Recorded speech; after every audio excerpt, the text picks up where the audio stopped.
Morning everyone, welcome to today's assembly. I wonder if you recognise the young man pictured reading on this slide. In a tweet just before Christmas he said, "Reading is cool, books are cool, that's it."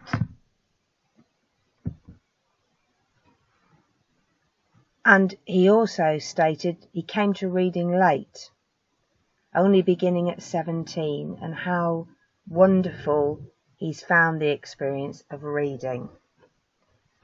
So he's not only my hero on the football pitch, and most of all for all the amazing work that he's done in supporting children to receive free school meals, but now because he's become an ambassador for reading.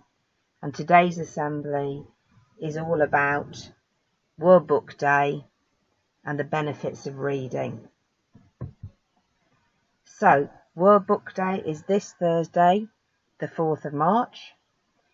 If you're in Year 7, no doubt you have fond memories of your primary school World Book Day. And we certainly had a lot going on last year at Samuel Ward. I hope that many of you were involved in those events last year. As usual, we dressed up, and I was particularly impressed by a group of Wallies strolling around the place. And those Wallies, I wonder if you remember, were the maths department. And I mean that in the nicest possible way. I thought they were fantastic. They supported World Book Day.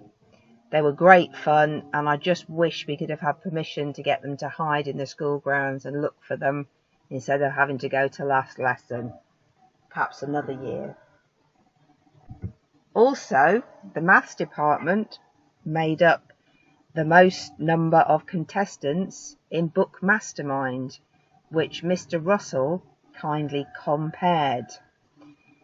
Miss Welsh, myself and Miss Joyce all answered questions, and I wasn't sorry to lose to a mathematician when the winner was Miss Joyce. Again, I think it's wonderful that people other than English teachers are promoting literacy and the love of reading. So well done, Miss Joyce. Perhaps we can have a book mastermind next year when we're all back together. And then there's this bunch of beautiful people. I wonder who that is posing in the middle of the table. Oh yes, it's Mr. Russell. What a surprise. Mr. Ellie also taking centre stage. Mrs. Lane looking magnificent. And lots of other gorgeous people who are all getting in the spirit of the day. Mr. Ellie has now moved on to work in another school, indeed to set up her own school, and she was instrumental, amongst other members of the art department, in working on a wonderful competition that was run last year, which was the Design a Book Cover competition. So last year's Year 7 designed their own book cover, and we were fortunate enough that lodging with Mr. Ellie was an actual book illustrator. And once we'd chosen the winners, she came in to work with the winners and was massively impressed by their beautiful handiwork. So I'm just going to give you a minute to see those beautiful book covers that really exemplify the stories. Also, Miss Lane and I took the reading ambassadors next door to Westfield, and those reading ambassadors read to over 300 children. And it was lovely for Miss Lane and I to walk around. The head teacher was so impressed. And just to enjoy seeing our students reading aloud so enthusiastically and so well to these young children who loved having them there. So what about this year? Obviously it's a lot more difficult with us not being able to be together, but there's still plenty that will be going on. I was really delighted when I saw that the heads of house were running a reading competition, and I loved watching Mr. Thomas's video where he showed us a variety of his books, and he even began reading to us at the end. And on World Book Day we'll hear those results. So I wonder which will be the house that has read the most pages. We were set a challenge by Mr. Thomas. Which will be the year group? Will the teachers beat the students? The results will be revealed on Thursday. We will also launch a longer and bigger reading challenge on Thursday. Miss Lane and I have shared some ideas, and she has designed a beautiful challenge for you, which she'll be sending out. In fact, I'm making this video on Thursday, and I know she's going to be sending it out for Monday next week, so you'll already have seen what the challenge is, but in a minute I'll talk a bit more about it.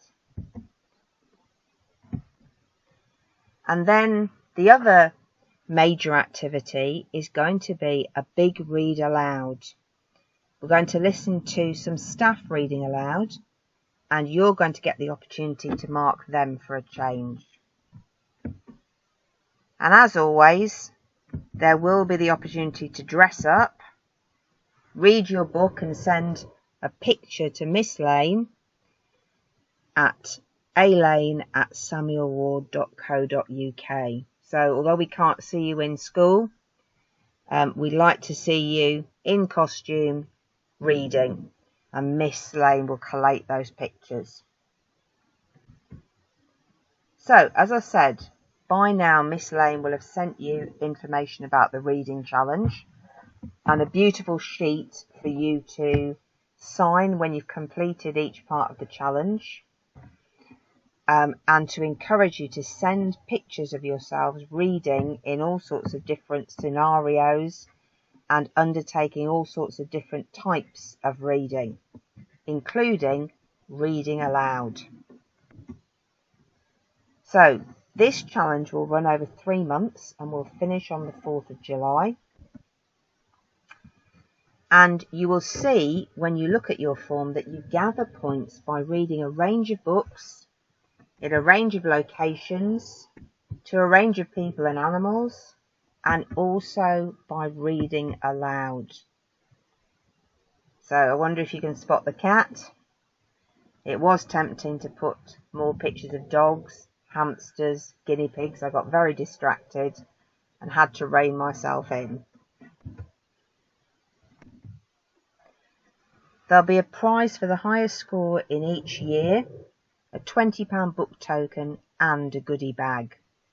And you can gain 40 points in all by showing that you've read in these different situations and to these different people, and you've sent photos of yourself into school to Miss Lane doing the reading.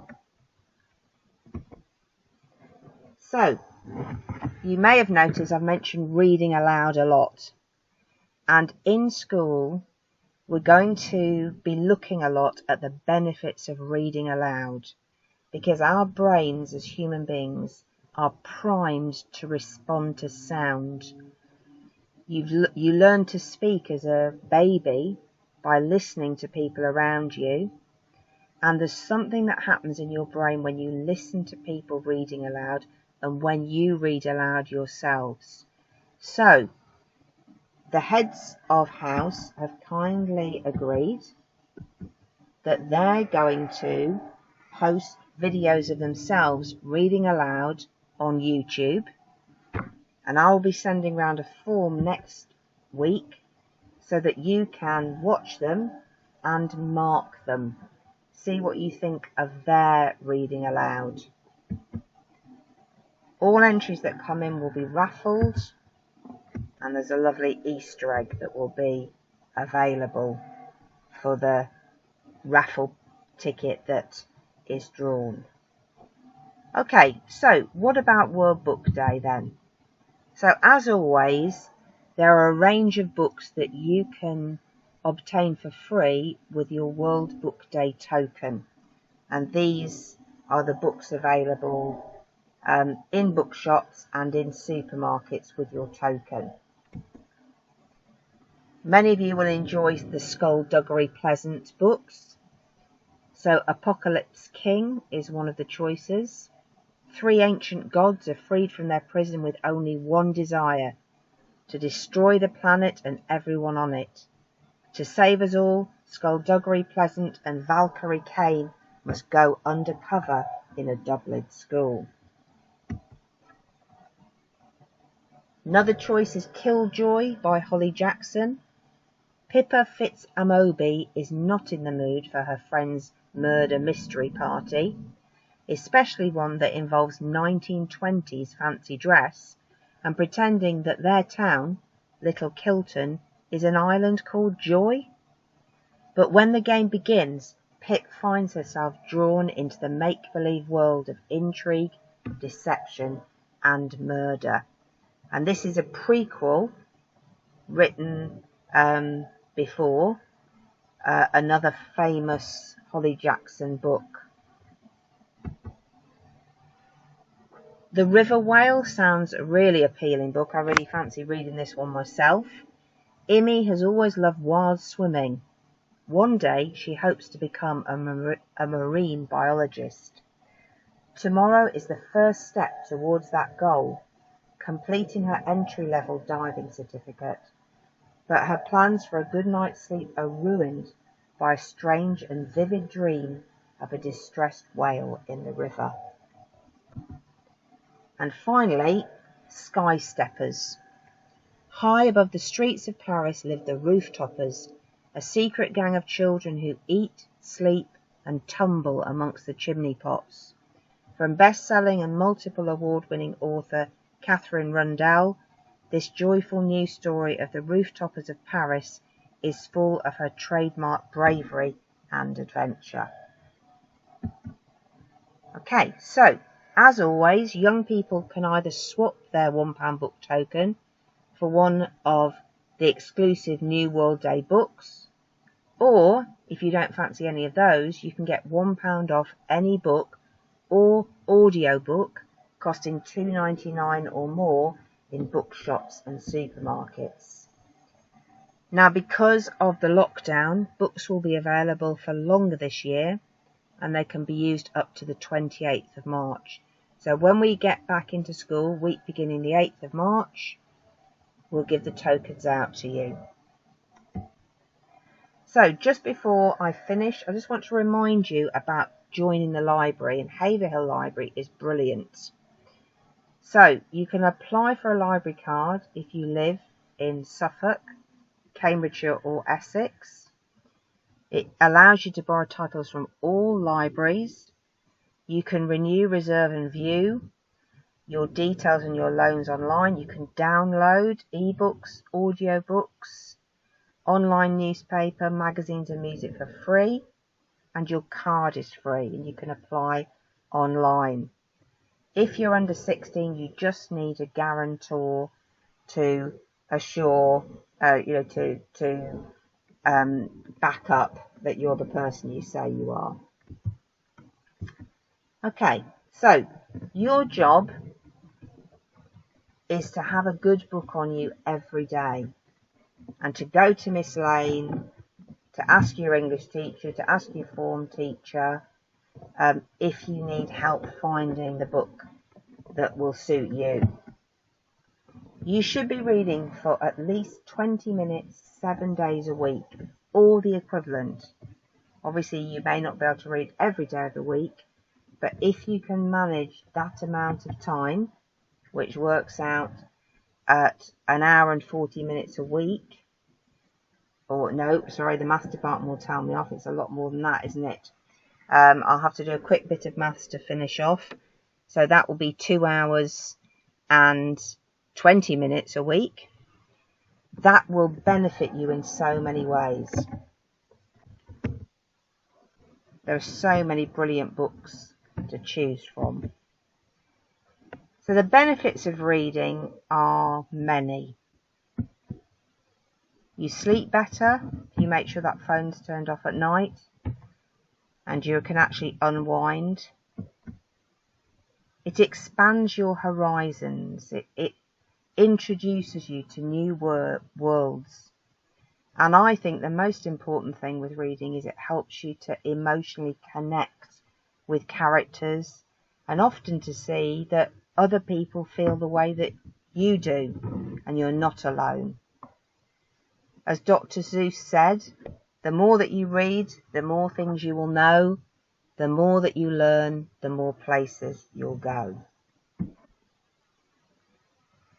And also, research has found that people who read have 3 times better mental health.